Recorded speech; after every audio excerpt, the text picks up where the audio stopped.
Liberty safes volunteer a customer's code to the FBI, and people are steaming mad.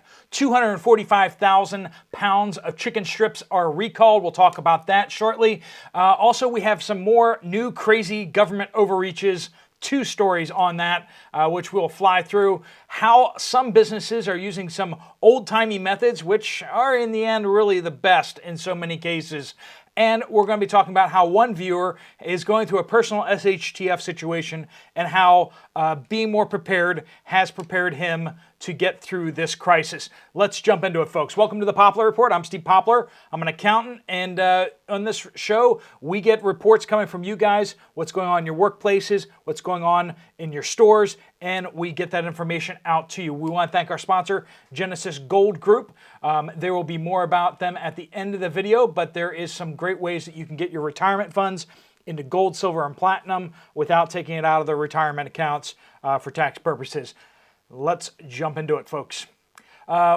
Secretary Blinken is over in Eastern Europe, that country over there, and has just suddenly promised them $1 billion more for the country.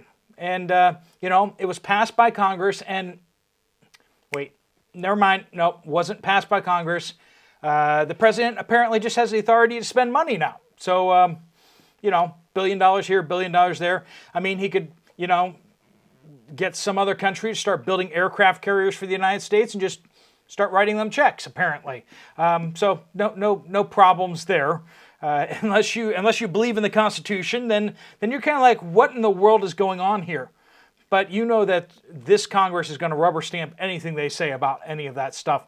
But no legislation has been passed. Apparently, they're just going to use funds that they've seized from here and there, black ops budgets, and they're just going to conjure up the $1 billion out of nowhere. You kind of wish that they were able to conjure up the $1 billion out of nowhere for the folks over in Hawaii, or the people experiencing forest fires, or the people who have experienced hurricanes recently.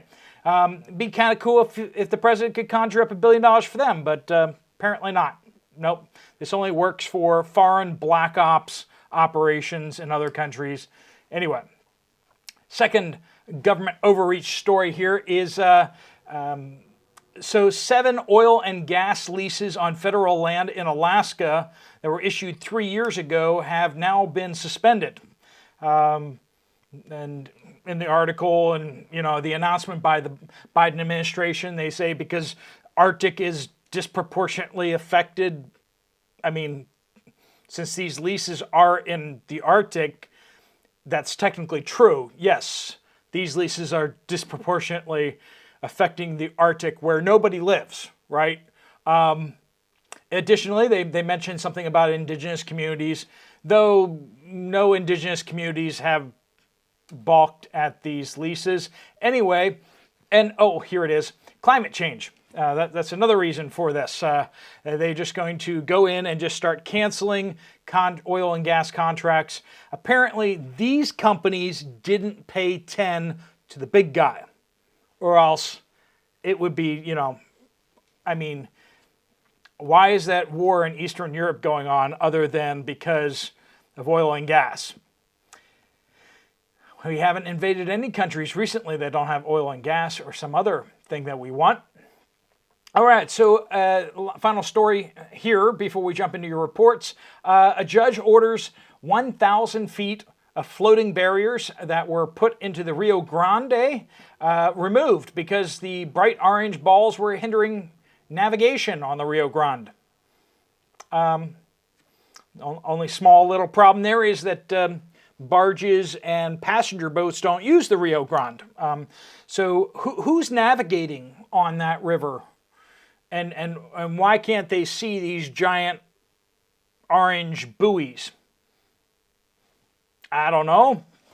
Maybe people are trying to cross the river, So apparently, they're blocking the navigation of illegals across the Rio Grande. So they had to be removed. Another wonderful, those judges are really protecting us they're protecting us, making sure that we can, be protected and feel good. All right. So this is from Bonnie, southeastern Pennsylvania. Hi, Steve. I watched your video before I went to work today, and so on the way home, I stopped at Walmart. Talking about the canned goods, right? And I was stunned. First of all, canned goods, vegetables, beans were in short supply. If there was a length of 5 feet of shelf space, I would be overestimating. Sugar, all sizes, very few bags. Only 4 boxes of the large ramen packs. Yes, the quantity of 4 were on the shelf, but not the big boxes. Also, just a few boxes of great value mac and cheese. But seeing few numbers of cans and other things really threw me. This store is north of Philly. They gave a specific store, but we'll just generalize a little. I have bought a few extra cans every week since I started following you. And thank you for all you do, and God bless. Friends, you know, I know a lot of people are like, you're going over the top. Hey, I get it. You know, the purple lightning thumbnails. But the information I'm providing you, I'm not making stuff up. And also one of the things you'll notice on this channel is I never repeat news stories. Unless there's a further development, I don't repeat news stories here. So the stuff that I'm giving you, you know, some people are like, why didn't you cover this? It's like, I did cover that. But I don't want to, you know, keep repeating stories and stuff like that to fill time or something like that. We give you the news stories, and if you watch all the videos, you're gonna be up to date on news stories. And I understand we produce a lot of videos here. So Michael says, Michael used different words, but I'm going to put some words here that talking about the Liberty Safe issue. Now, if you haven't already heard about this yet, this is blowing up on Twitter. What happened was one of the guys that went down to Washington, D.C. back then, you know, on the date that we're not allowed to say, apparently the FBI wanted to raid his house. And so they asked Liberty Safe to give them the code to his safe. And they did. They weren't required to. There was no court order. They were not required to do so. And they've come out and said, according to our policy, you know, the FBI asks us, and if they have a warrant, not a warrant for Liberty Safe to give them the information, but rather a warrant to go to somebody's house, they give it to them. So that kind of begs a couple questions here. One, why does Liberty Safe have their code? You know, that's a question right there. Why does Liberty, I mean, is it like a fail-safe code? Is this a back door into Liberty Safes? And if so, friends, if you have a Liberty Safe, or if you're considering buying a Liberty Safe, be aware of that. That apparently there's either a back doorway into these safes, or they're keeping your codes. So be aware of that. People are steaming mad over that. So you might want to consider a different brand. And people are calling them, telling people that they should store their Bud Light in Liberty Safes, because that's what they're good for. Anyway, and just kind of, why are they so eager to give these codes to the feds? Like, why are they doing that? They're not legally obligated to do so. Like, what's the point here? Apple was legally required to give over passcodes, and they refused to do so to cell phones and stuff like that. And that just frustrated the FBI to no end, because they're bringing court orders, and Apple was just like, no, we're not going to do it. But then Liberty Safes, they just get asked politely by the FBI, and we all know how much you should trust the FBI, and they're just giving them all the information. So do with that information what you will. But if you're thinking about what kind of safe to get, you might want to consider a second time if you're thinking about Liberty. A-Town says, frozen chicken strip recall. This is the 245,000 pounds of chicken strips. Now, they're chicken strips, not other kinds of chicken, but breaded chicken. And this is Banquet brand. If you're familiar at all with the budget side of things, Banquet brand is big name. So this is chicken strips that were produced on June 20th, June 11th, and July 17th. So if your Banquet brand chicken strips say best if used by date December 11th, 2024, January 1st, 2025, or January 7th, 2025. I recommend that you go and look up the recall and look up the batch numbers and see if yours is covered by that recall. Apparently, there were some bits of plastic that got in there, so they are recalling that. Make sure you take that back to the store and get a refund or a replacement. This is from Jennifer, first-time updater here. So welcome. I went in last night to our local Aldi in Cortland County, New York, and found many empty shelves. I would estimate that if you moved all the stock to the top 2 shelves, you'd be left with bare bottom shelves around the entire store. Pasta was low, potatoes only 3 bags left, produce was bare, and I got the last 2 bags of generic white rice. That may be a one-off in the situation up there, but if anyone else is seeing big shortages up in New York State, please let us know about that. Sometimes it's just a restocking thing, and that we understand. That sometimes it's just they have a bunch of people that call off, or a truck doesn't arrive on time, and those kind of things happen. But we're just trying to give you the raw data, and you can kind of make of it what you will. This is from Madam K in Northeast Wisconsin. I was in my local grocery store. The only instant potatoes they had were 4 individual cups. No seasoned potatoes packages. Rice had 3 bags of 2-pounders, but 3 rows of canned peaches. So that's a lot of canned peaches, it sounds like. Dairy aisle was full. Sugar section keeps getting smaller. And they had no bumblebee tuna. No corned beef hash. One thing I will just kind of point out here is that we are hearing the potato issues more and more. I'm seeing a lot of you commenting on the potato issues, fresh potatoes, and it is transferring over to canned potatoes as well as the powdered potatoes. Last year, potatoes went off the shelf about this time of year. They just disappeared for about 2 months before the new stock of potatoes kind of came in and started filling in the shelves again, and it was kind of spotty for another 2 months. But friends, it looks like from what we saw in the production numbers last year that we're going to be having another potato issue for the next month or 2. So just until the harvest gets in, until it gets processed, you're going to see the fresh potatoes disappear first, but you're also going to see the fresh potatoes reappear first. So fresh potatoes disappear, and then it's going to hit the canned goods, and then it's going to hit the powdered stuff, and then when the fresh potatoes get in, because they don't need to be processed, right? They'll come straight to the shelves, but the powdered stuff and the canned goods are going to take a while to kind of catch up because they do need to be processed. All right, and people really don't realize how quick of a turnaround it goes from coming out of the factory to being on your store shelves. These days, things move really fast. I mean, that's the name of the game, is to have as little in stock as possible. They don't have these big warehouses where they put stuff on the shelf and it sits there for, 3 months and then they move it over to the stores. A lot of this stuff is being produced very quickly and is getting out to you faster than you would imagine. And so when they have a disruption, the shortages hit you a lot faster than what you'd think as well. This is from Patty. Hi, Steve. I'm in southern Colorado.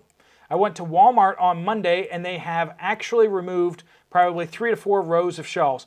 Now, I'm hearing this from a lot of you guys out there. We've heard a number of waves out there where they're just widening the shelves in Walmarts all over the U.S. They did this previously, and it sounds like they're doing it again. They're removing some of the shelves. They're shortening some of the shelves. There's just a lot less shelf space then, right? Particularly in the food aisles. They're not doing this so much in the other stuff. Their margin for selling other stuff is much higher. Food, they don't make all that much percentage-wise off the food. So it's understandable that they don't want to carry as much stock. It's too big of a headache for them. The problem is they drove everyone else out of business, and now they don't want to sell the stuff, but there's no one else to sell it. I mean, there's grocery stores and stuff like that, but there's just not enough capacity out there to sell it. They destroyed all their competitors, and then soon they're just going to be giving you like your gruel and a banana. And If you want something else, well, tough, because you participated in this, and our choices are gone. So continuing on with Patty, they tried to widen the aisles, but you can tell what happened. And the signs for the aisles are now, they don't match. You can fit 4 people across. They're wide. There were no frozen potatoes, little dairy, and lots of junk food to fill the aisles. The gal that worked there told me that they were remodeling. Okay, they don't think anyone is paying attention. And most people aren't. Let's just put it that way. Most people aren't. They don't realize that Walmart kind of doesn't want to be in the food business anymore. And, that's just where it is.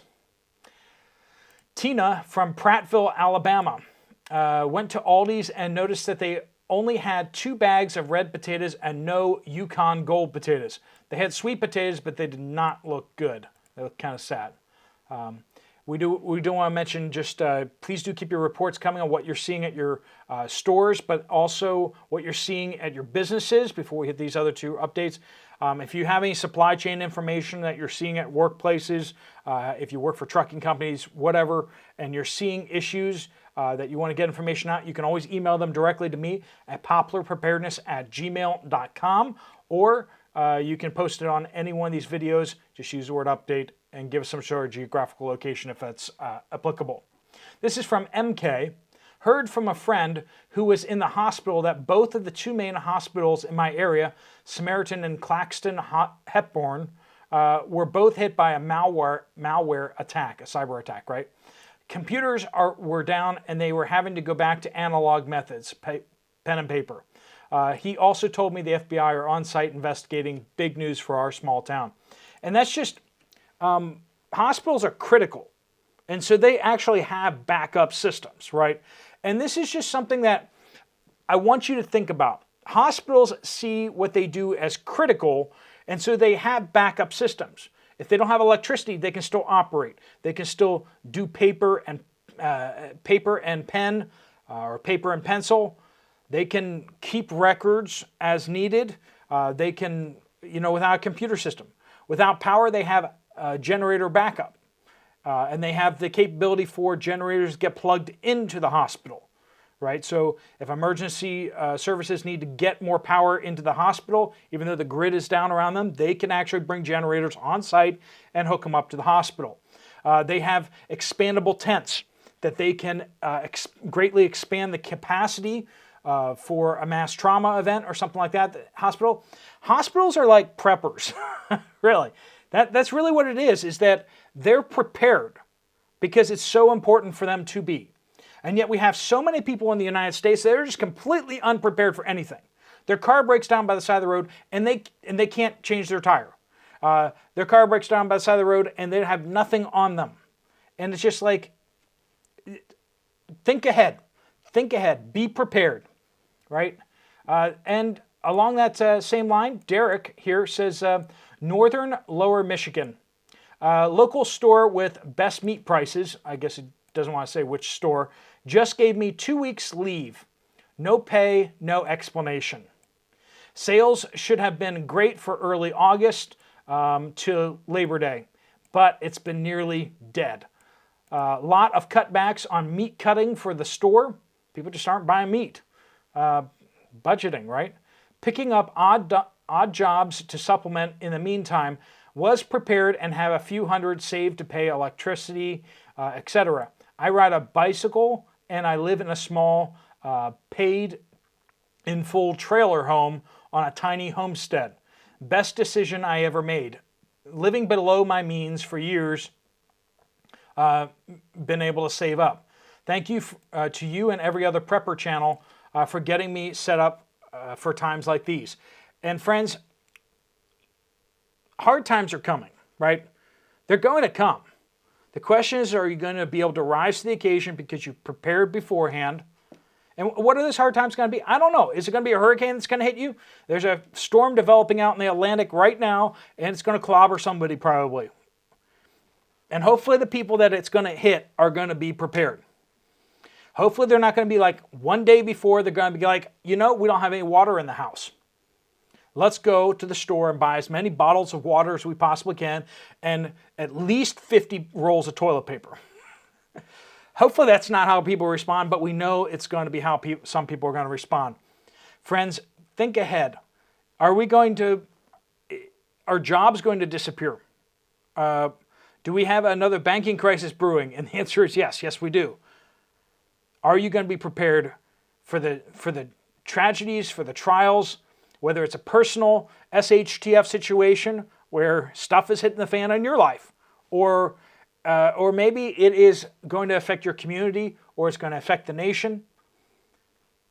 You look at history, and that's just what happens. So, question for you is your retirement funds, are your retirement funds safe and secure where they are? Are they in stocks and bonds? Because both those are kind of dangerous. They have a lot of risk associated with them. Do you want to get them over to gold, silver, and platinum? If you do, you might want to talk to Jonathan and his team. There's a link right here.